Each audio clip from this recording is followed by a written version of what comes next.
বন্যার পানিতে ডুবেছে ঘরবাড়ি, ফসলি জমি, রাস্তাঘাট, শিক্ষা প্রতিষ্ঠান। হঠাৎ বন্যায় জনজীবন যেমন বিপর্যস্ত, তেমনি এলোমেলো হয়ে গেছে শিক্ষা কার্যক্রম। হালুয়াঘাটের নড়াইল ইউনিয়নের কাওয়ালিজান সরকারি প্রাথমিক বিদ্যালয়ের অর্ধেক পানির নিচে, ওয়াশ ব্লক প্রায় ডুবুডুবু। পাশের নির্মাণাধীন ভবনের দোতলায় আশ্রয় নিয়েছেন বানভাসী মানুষ। বিদ্যালয়ের আশপাশের মাইলের পর মাইল শুধু পানি আর পানি। এই স্কুলের মতো হালুয়াঘাটের ১৬৫টি ও ধোবাউড়ার ৯০টি আর ফুলপুরে পানির নিচে ১৩টি বিদ্যালয়।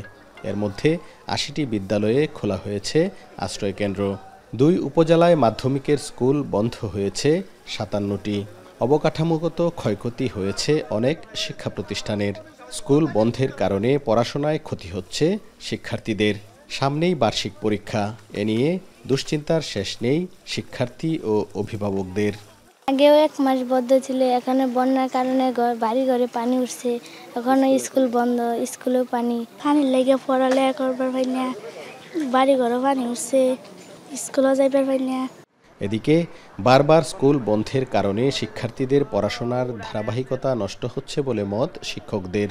এর প্রভাব পড়তে পারে বার্ষিক পরীক্ষায়, তবে ক্ষতি পুষিয়ে নিতে সর্বোচ্চ চেষ্টা করা হবে বলেও জানান তারা। একটা সমস্যা দূর করতে যাইতে না যাইতে আরেকটা সমস্যা আমাদের সামনে এসে হাজির হয়। সেক্ষেত্রে বাচ্চাদের পড়াশোনার ধারাবাহিকতাটা নষ্ট হয় আর কি। পাঠটাও সীমিত আকারে আনতে হবে এবং আমাদের যথাসাধ্য কষ্ট এবং আমরা অতিরিক্ত শ্রম দিয়ে যেন পাঠটা শেষ করতে পারি, বার্ষিকের জন্য শিক্ষার্থীদের উপযুক্ত করতে পারি, সেই চেষ্টাই করতে হবে।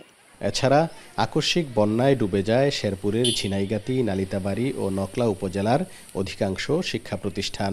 যেসব শিক্ষা প্রতিষ্ঠান উঁচু স্থানে, সেসব শিক্ষা প্রতিষ্ঠান হয়েছে বন্যার্তদের আশ্রয়কেন্দ্র। বন্যায় অনির্দিষ্টকালীন শিক্ষা প্রতিষ্ঠান বন্ধের কারণে লেখাপড়ায় মনোযোগী হতে পারছে না কোমলমতি শিক্ষার্থীরা। ৫-৬ দিন ধরে বন্ধ দিছে, এখানে আমরা কোনো পড়া হইতেছে না। স্কুলে পানি উঠছে, আমার পড়ালে ক্ষতি হইতেছে। স্কুলে পানি।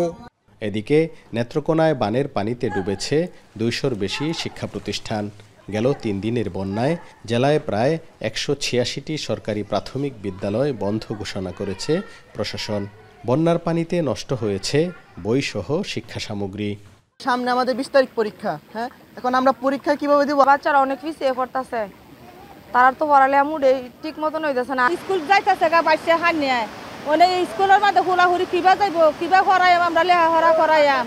যাদের বই খাতা ভেসে গেছে বা ভিজে নষ্ট হয়েছে, তথ্য পেলে তাদের বই খাতাসহ শিক্ষা উপকরণ দেয়া হবে বলে জানিয়েছেন জেলা প্রশাসক। আর জেলা প্রাথমিক শিক্ষা কর্মকর্তা বলছেন, শিক্ষার্থীদের ক্ষতি পুষিয়ে নিতে শিক্ষা কর্মকর্তা ও শিক্ষকদের সাথে মিটিং করে করণীয় নির্ধারণ হবে। আমাদের ছাত্রছাত্রী এখন যতটুকু নিতে পারবে, অর্থাৎ বন্যায় ক্ষতিগ্রস্ত হয়েছে, আন্দোলনে ক্ষতিগ্রস্ত হয়েছে, এরপরেও সিলেবাস অনুযায়ী তারা যতটুকু নিতে পারবে ততটুকুর উপরেই পরীক্ষা গ্রহণ করা হবে। আমরা ছাত্রের সাথে বসবো, জুমে হোক বা সশরীরে হোক, বসে ঠিক করব কীভাবে এই গ্যাপটা কাটানো যায়।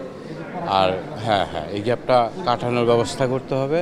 অল্প কিছুদিনের মধ্যে পানি নেমে গেলে দ্রুত স্কুলগুলো চালুর পাশাপাশি বইপত্র বা অবকাঠামোগত ক্ষয়ক্ষতি নিরূপণ করে সর্বাত্মক ব্যবস্থা গ্রহণ করা হবে বলে জানান প্রাথমিক ও গণশিক্ষা উপদেষ্টা।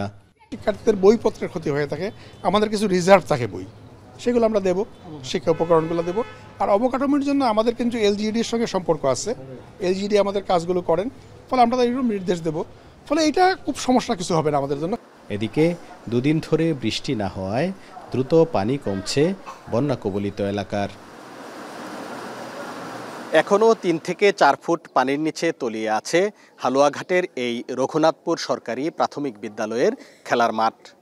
স্কুলে আশ্রয় নিয়েছেন অর্ধশত বানভাসী মানুষ। কবে পানি কমবে আর শিক্ষার্থীদের কলকাকলিতে মুখর হবে এই স্কুলের আঙিনা, সেদিকেই তাকিয়ে শিক্ষার্থী, শিক্ষক, অভিভাবকেরা। হারুনুর রশিদ, এখন ময়মনসিংহ।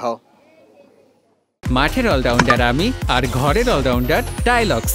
টাইলক্স টয়লেট ক্লিনার, ক্লিন মানেই টাইলক্স।